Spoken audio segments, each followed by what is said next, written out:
오늘 주시는 하나님의 말씀은 시편 111편입니다. 할렐루야. 오늘의 시편 111편 말씀, 이 말씀은 하나님께서 우리를 돌봐주시는데 아주 굉장히 자상한 모습으로 우리를 돌봐주신다 하는 내용을 담고 있습니다. 자, 그 내용을 좀 보시면요, 1절에 우리 성경으로 제가 보지 않고 원문으로만 한번 보겠습니다. 할렐루야. 할렐루야라는 말은 야를 찬양하라. 야라고 하는 것은 여호와의 줄임말입니다. 그래서 여호와를 찬양하라. 나는 온 마음으로 올곧은 자와 회중들 가운데서 여호와께 감사를 드리나이다. 자, 여기 보면 시편 기자가 올곧은 자, 그리고 회중들이라고 하는 것은 하나님의 말씀, 그리고 혹은 하나님께 제사하기 위해서 모인 그런 무리를 뜻하는 것입니다. 그래서 요즘은 교회에 모여있는 성도들을 가리켜서 회중이라고도 하지요. 좌우지간 마음이 올곧은 사람, 그리고 회중들 가운데서 내가 온 마음을 다하여 여호와께 감사를 드린다 했습니다. 중요한 두 종류의 사람이 나오죠. 올곧은 사람. 이 올곧다라는 것은 우리 순수 국어인데요. 똑바른 사람, 또 바른 길로 행하는 사람, 또 좌나 우나 치우치지 않고 정로를 행하는 사람을 가리킬 때 올곧다라는 표현을 씁니다. 우리는 신앙생활을 해도 어떤 사람의 그 내면의 모습보다는 겉모습을 보게 되죠. 목회를 하다 보니까 참 많은 사람들을 접해 봤어요. 어떤 사람은 겉은 참 무뚝뚝해요. 근데 그 속은 참 진실한 사람이 있어요. 무뚝뚝하니까 뭐 잘 나서지도 않고요. 또 서로 이렇게 아는 척도 하지 않고, 겉으로 볼 때는 저 사람이 교회가 이렇게 뭐 다니는 게 별로 신통치가 않은가 이렇게 느낄 정도로 아주 무뚝뚝해요. 그런데도 마음에 진실함이 있기 때문에 항상 옳은 길에 서요. 어쩌다가 말 한마디를 해도 아주 정당하고 바르고, 또 어떤 다른 사람을 이렇게 깔아뭉기는 게 아니라 이렇게 자꾸 남을 세워주고 그렇게 하는 사람이 있고요. 또 어떤 사람은 겉으로 보면 굉장히 신앙이 아주 좋아 보여요. 말도 잘하고 부침성도 좋고, 그리고 봉사도 하고 그러는데 좀 지나고 보면은 결과가 아주 안 좋아요. 그래서 어느 날 보면은 목사님, 그 사람이 이렇게 나한테 요구를 하는데 이걸 어떻게 하면 좋겠습니까? 그럼 목사가 참 난감해요. 겉으로 막 자기 얘기를 하고 또 자기 삶을 이렇게 막 굉장히 경건한 척하고, 그래서 사람들한테 이미 그렇게 좋은 인상을 주은 사람인데 실제로 삶을 보면 이게 올바르지가 않아요. 사람을 하나 만나도 어떤 그 뜻을 가지고 의도를 가지고 이렇게 만나는 사람이 있고 그래요. 또 세 번째 사람은 신앙이 있는 것도 아니고 없는 것도 아니고 또 아무것도 이렇게 뭐 신앙이 성장하지도 않고, 또 그렇다고 아주 신앙이 나쁘지도 않고, 이런 경우가 있어요. 그래서 이런 거를 옛날에 부흥강사들이 교회를 다니면서 부흥회를 할 때 그런 표현을 쓰시더라고요. 교회 안에는 첫째, 성도가 있다. 둘째, 교인이 있다. 셋째, 구경꾼이 있다. 그래요. 사실 가장 좋은 모습은 말이죠, 속으로도 진실하고 또 겉으로도 그 신앙을 표현하는, 이런 게 사실은 참 좋아요. 그래서 여러분들이 신앙생활을 하시면서 먼저 마음으로 이 올곧음을 추구하시고요. 또 겉으로도, 여기 보면 회중들 가운데서라고 그랬잖아요. 그러니까 신앙은 나 혼자만 하는 게 아니거든요. 그래서 내면적으로는 하나님이 원하시는 올곧은 길을 가고, 또 겉으로도 회중들과 더불어서 이렇게 어울릴 수 있는 이런 품성을 여러분들이 꼭 갖게 되시기를 주의 이름으로 축복합니다. 그래서 오늘 시편 기자가 그러잖아요. 그렇게 마음이 올곧은 사람, 그리고 회중들 가운데서도 인정을 받는 그런 모습을 하는 그런 사람. 그러니까 올곧은 자와 또 그렇게 신앙을 하고 있는 그런 무리들 가운데서 나 역시도 온 마음을 다해 여호와께 감사를 드린다고 했어요.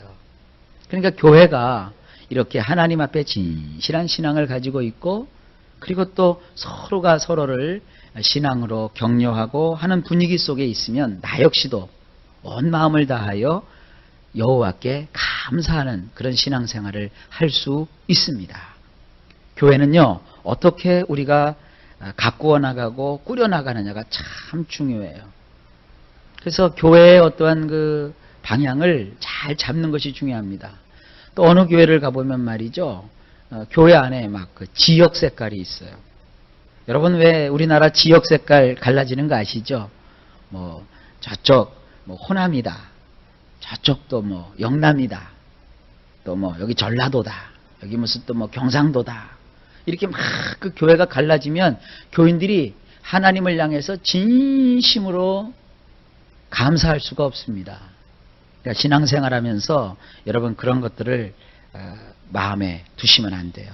신앙 안에서는 모두가 하나가 되고 또 모두가 올곧은 그런 신실한 자들이 돼야 우리가 온전하게 하나님 앞에 감사를 드리며 삶을 살 수가 있습니다. 지금 바로 이와 같은 교회 공동체에 관해서 시편 111편에서 말씀하고 있는 것입니다. 보세요. 2절에 여호와께서는 하시는 일들마다 위대하시니 이것들을 기뻐하는 자들은 누구나 이를 자세히 살피고야 마는도다.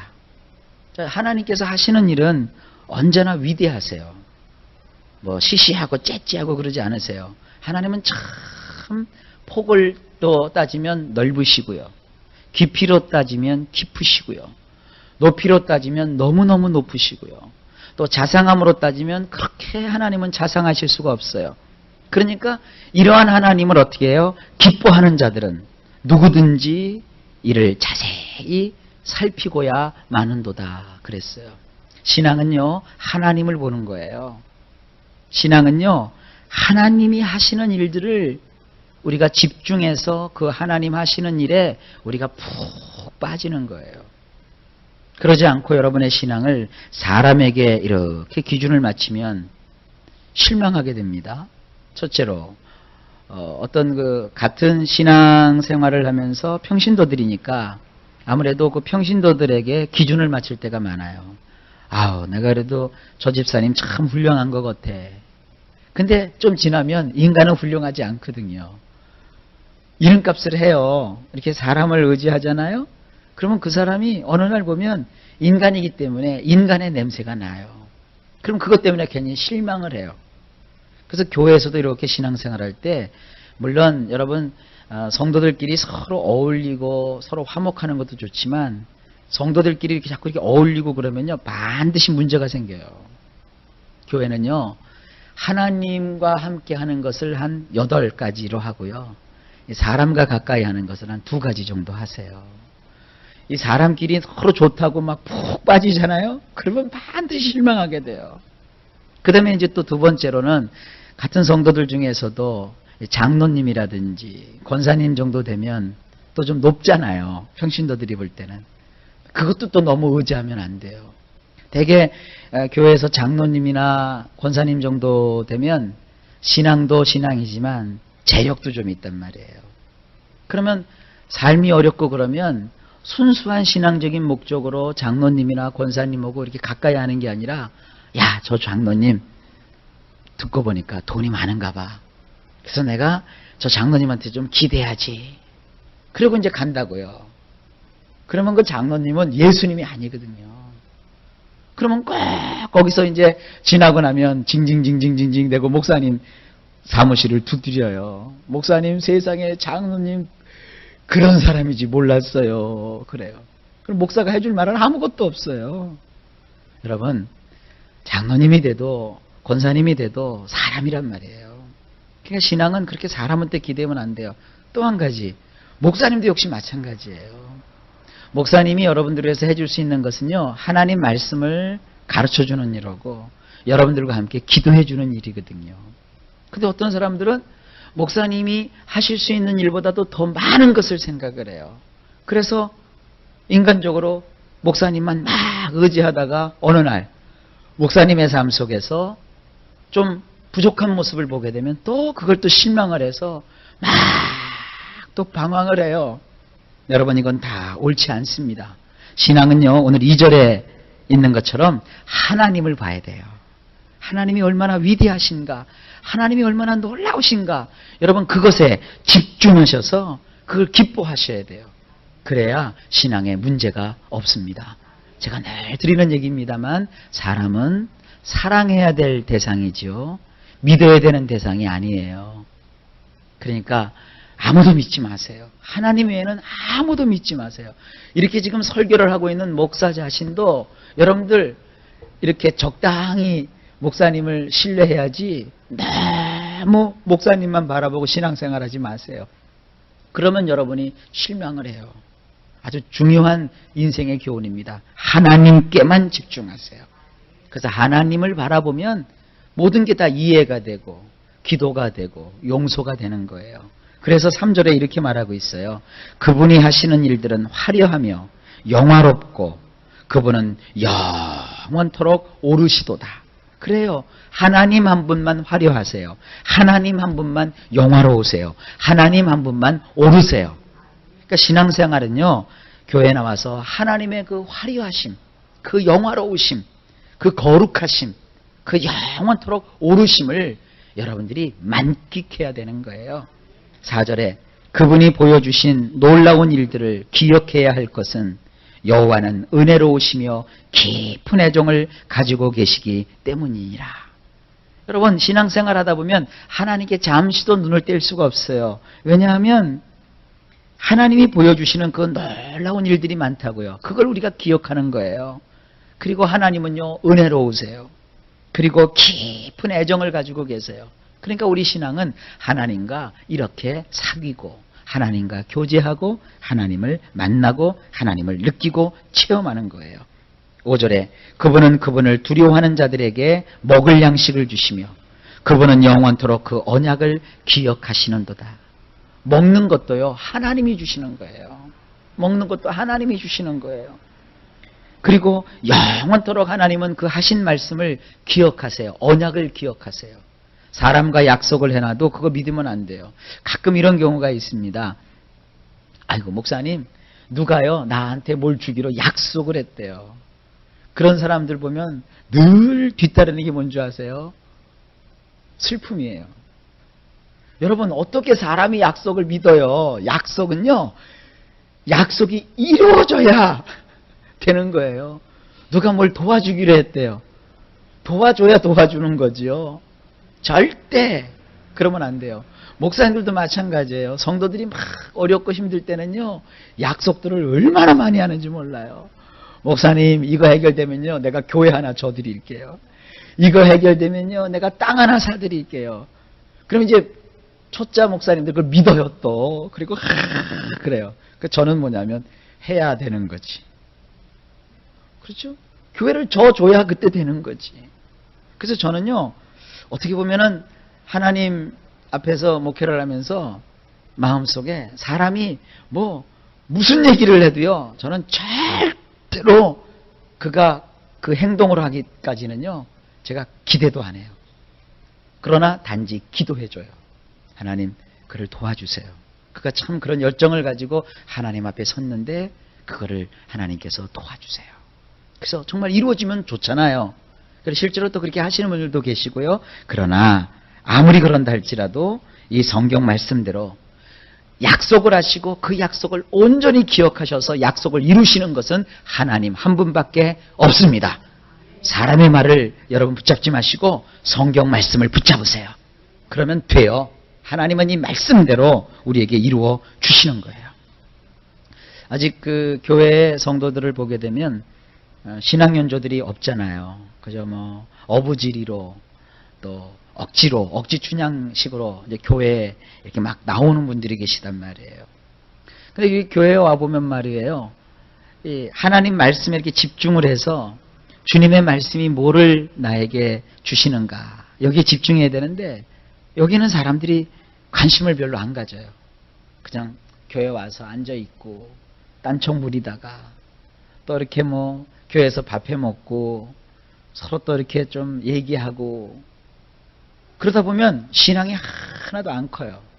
신앙은요, 하나님의 기록된 말씀에 집중해야 돼요.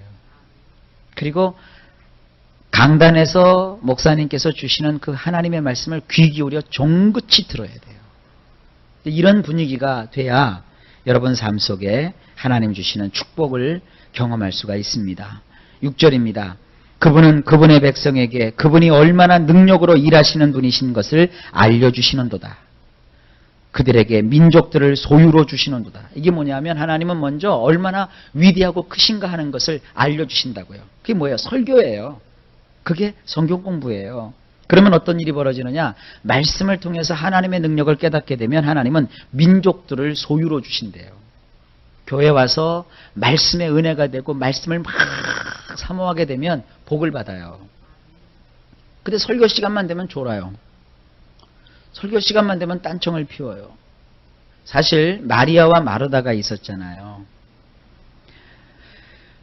마르다는 예수님이 오셨는데 막 주방에 가서 일하는 게 막 신경이 팔렸어요. 근데 마리아는 일하는 것보다도 하나님이신 예수님께 가까이서 예수님의 말씀을 듣는 일에 막 주력을 했어요. 예수님은 마리아를 칭찬하셨어요. 교회는 여러분 이렇게 무슨 뭐 먹고 마시고 그런 게 아니거든요. 교회는 무엇보다도 여러분이 하나님의 말씀에 은혜를 받아야 돼요. 교회가요, 이렇게 하나님 말씀을 사모하게 되면 그 성도들은 큰 복을 받아요. 여러분 보세요. 교회에서 주방에서 밥을 한 끼 해갖고 밥 한 번 먹으면 한 번 배부르고 말아요. 그러나 말씀의 은혜를 받으면요, 평생 하나님 주시는 복을 누리게 되는 거예요. 그래서 교회에 와서 뭐 그러면 밥 먹지 말자 그 얘기는 아니에요. 정말 우리가 주력해야 될 게 뭐냔 말이에요. 하나님 말씀을 듣고 의지하는 거예요. 한두 사람이라도 하나님의 말씀을 듣고 바르게 깨달으면 큰 부흥이 나타나요. 그러나 수천 수만 명이 모여도 하나님 말씀을 소홀히 하면 그것은 무너지고 마는 거예요. 여러분 정말 인생 속에 하나님의 그 어떠하심을 아는 것에 총력을 기울이시기를 주님의 이름으로 축복합니다. 7절에 그분이 그 두 손으로 하시는 일들은 진리에 근거하고 온전한 샤파트로다.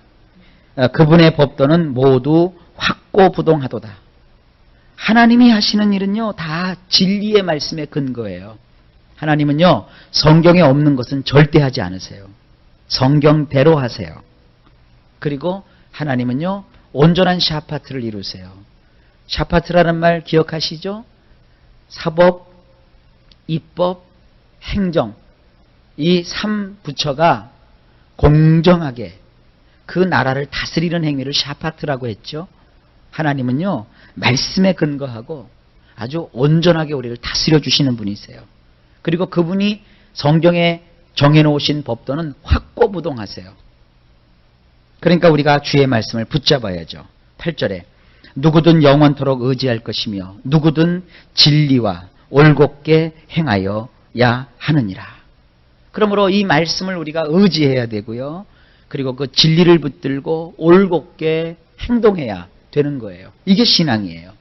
9절에 그분은 그분의 백성에게 구원자를 보내시며 그 언약을 영원히 제정하시며 그분의 이름은 거룩하며 두려우니라.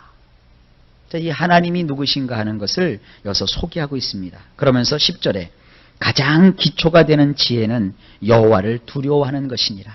예배예요. 예배. 이게 하나님을 두려워한다는 것을 예배라고 보시면 돼요. 누구든 그렇게 하는 자들은 뛰어난 이해력을 가지게 되느니라.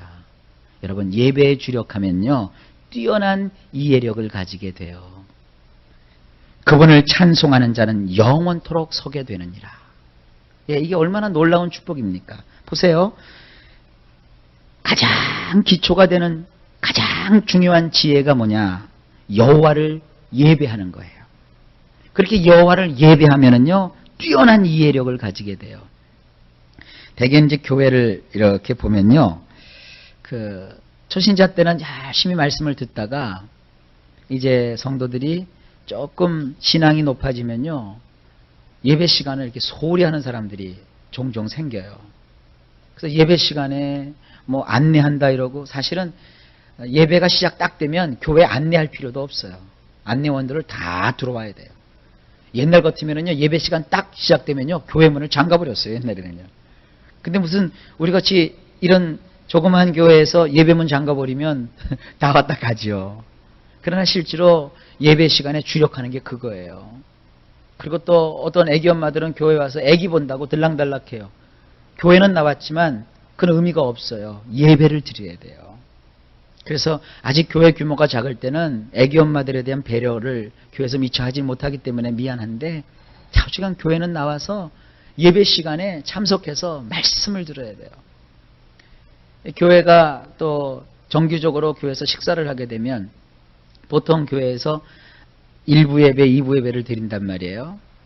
그러면은 2부 예배 때 식사당번 맡은 분들이 주방으로 들어가서 음식 만드는 일에 주력하지 예배 드리는 일에 소홀해요. 그러니까 제가 늘 강조하거든요. 식사당번인 날은 1부 예배에 다 참석해라. 예배를 드리고 해야 되는데, 대개든 보면은 한 10명이면 한 4명 정도만 1부 예배 참석하고 주방 들어가고요.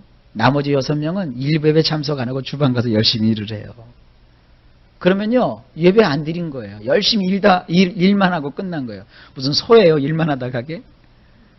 그러니까 두 개가 다 필요한 겁니다. 이제 아직은 교회 규모가 작으니까 그런 게 없지만, 여러분 정말 주력하세요. 하나님께 예배에 성공해야 뛰어난 이해력을 가지게 되고 하나님께서 그를 높이 세워주시는 거예요. 여러분 예배에 성공하면 하나님이 여러분 놀랍도록 복을 내려주십니다. 자, 오늘 이 시편 111편에는 이렇게 하나님을 섬기는 자, 근데 그 하나님을 섬기는 자에게 하나님은 자비와 그 친절함으로 그를 보살펴 주신다고 했어요. 그러니까 신앙은 사람을 믿는 것도 아니고 사람을 보는 것도 아니에요. 하나님을 믿는 거예요. 하나님을 보는 거예요. 그리고 그분의 말씀을 붙들고 진실하게 올곧게 바른 길로 행하는 거예요. 그리고 그 무엇보다도 신앙생활하면서 힘쓰고 애써야 될 것은 예배하는 일이에요. 그래서 이렇게 여러분 신앙을 잘 가지면 돼요. 하나님께서 온갖 좋은 것으로 복을 주시는 줄로 믿습니다. 자, 오늘도 하루가 시작되었습니다. 종일토록 하나님이 여러분을 도우셔서 일마다 때마다 평강 주시고 여러분이 하는 모든 일에 하나님의 넘치는 복이 임하시기를 예수님의 이름으로 축원합니다.